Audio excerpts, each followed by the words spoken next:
क्या कहते हैं कि सुप्रीम कोर्ट में केस चला हुआ है, इसलिए अभी यहां पे हम हाई कोर्ट में केस नहीं चलाएंगे जब तक सुप्रीम कोर्ट के केस का फैसला नहीं आ जाएगा। और सुप्रीम कोर्ट में क्या हो रहा है मालूम है? सुप्रीम कोर्ट में क्या हो रहा है? अच्छा, साइड इफेक्ट वाला केस है, अच्छा लॉकडाउन वाला केस है, अच्छा वैक्सीन वाला केस है, फेंक देता जज, सुनवाई ही नहीं करता है, तारीख अगली तारीख अगली तारीख अगली तारीख। समझ गए आप बात? अगर जिन जो तकलीफ में थे, अगर वो लाखों लोग जाके सुप्रीम कोर्ट के दरवाजे पर खड़े हो जाएं और जज पूछे जब उसकी गाड़ी आएगी इतने लोग कहां से आए हैं, बोले जी सारे के सारे केस लगे हुए हैं, 1 मिनट में जज ऑर्डर पास कर देगा, भाई इतने लोगों को रोज आने की जरूरत नहीं है, हर तारीख पे इतने लोगों को आने की जरूरत नहीं है, हम पीआईएल लगा देते हैं, आप घर पे बैठो, तुम्हारा वकील रिप्रेजेंट कर देगा, तब बचेंगे वो। लेकिन अगर सुनेगा ही नहीं वकील जज, क्या करोगे? सिद्धांत की लड़ाई लड़ने वाले लोगों को आज के टाइम पर कोई नहीं पूछता, लात लगती है। आपको जबरदस्ती वैक्सीन ठोकी गई थी। सिद्धांत यह कहता है कि मेरा शरीर है, मेरी मर्जी के बिना इसे दुनिया का कोई आदमी हाथ नहीं लगा सकता। लेकिन सरकार क्या कहती है? तुम भिखारी हो, कीड़े मकोड़े हो, पैदा होते ही तुम अपनी औलाद को नहीं संभाल सकते। वो हरामखोर कहती है हमको, वो कहती है तुमको बूढ़ा हो जाए तुम्हारा बाप को पेंशन हम देते हैं, विधवा हो जाए तुम्हारी औरत समाज के अंदर उसको कोई नहीं पूछता, हम देते हैं विधवा पेंशन।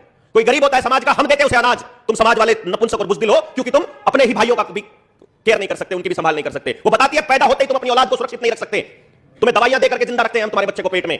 वो ऐसा बताते हैं, पैदा होते ही हम उसको जो टीका लगाते हैं उससे तुम्हारा बच्चा जिंदा रहता है, नहीं तो वो मर जाता। ऐसे ही दलील देते हैं ना डॉक्टर कि पहले कितनी मौतें होती थी, ऐसे बताते ना।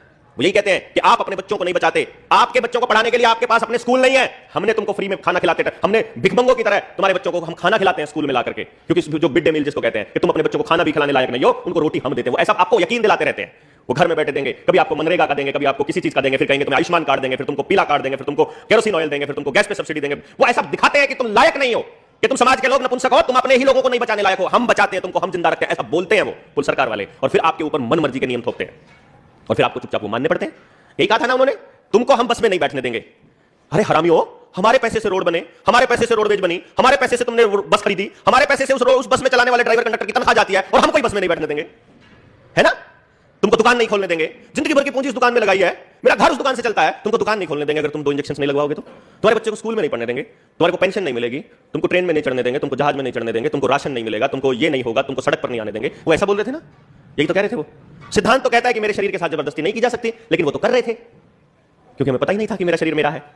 हमको तो ये लगता है ना हमारा शरीर तो उनका है, हम तो जिंदा है ही नहीं, हम तो कीड़े मकोड़े हैं, हम तो उनके आसरे पर ही जिंदा हैं, हमारे समाज से हमको लेना देना ही नहीं है। मैं तो अकेला हूं, क्या बोलोगे आप? कोई आता ही नहीं साथ में, कोई समझने को तैयार ही नहीं है, कोई खड़ा ही नहीं होता, कोई बोलता ही नहीं है।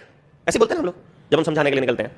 यही काम हम लोग आने वाले टाइम में इस कर्जे वाले मसले पर कर देंगे। वो क्या करते हैं, गांव के एक सबसे पहले किस आदमी की नीलामी होगी पता है? आपके गांव में आंगनवाड़ी वर्कर, आशा वर्कर ये बैठी हुई है, ये पूरे गांव की खबर देती हैं किस घर में ज्यादा झगड़ा चल रहा है, किसके साथ लोग खड़े हैं, किसके साथ लोग नहीं खड़े हैं। जिसके साथ लोग नहीं खड़े हैं, जो दारू पीता है, जो समाज में ठीक काम नहीं करता है, ऐसे व्यक्ति का नंबर देते हैं, नाम देते हैं वहां पर। फिर बैंक वाले ऐसे आदमी का घर नीलाम करते हैं और बाकी का गांव पूरा का पूरा बैठ के प्लान सोच रहा होता है और बात करता है, दारू पीता है साला बेवड़ा है, जुआ खेलता है इसलिए घर नीलाम हुआ। फिर किसी दूसरे का होता है, फिर किसी तीसरे का होता है। फिर जब ये सारे जुआड़ी बेवरों के सब नीलाम हो जाते हैं, फिर किसी गरीब का आएगा जिसके साथ कोई नहीं आता, फिर किसी तीसरे का आएगा, फिर चौथे का आएगा, और फिर तब तक पूरे गांव में ये चर्चा हो जाएगी कि नीलामी होना तो आम बात है। क्या करें, सरकार मजबूत है, पुलिस मजबूत है, वो बैंक वाले पुलिस को हफ्ता देते हैं ताकि जब आप अपनी कंप्लेंट लिखवाने जाओ तो आपकी कंप्लेंट नहीं लिखी जाएगी, समझे ना? बैंक वाले लिखवाएंगे, उनकी हो जाएगी, आपकी नहीं होगी। वो आपको कुछ समझते नहीं है भाई, क्योंकि उनको पता है कि वो तो इकट्ठे हैं, सारे बैंक वाले तो इकट्ठे हैं।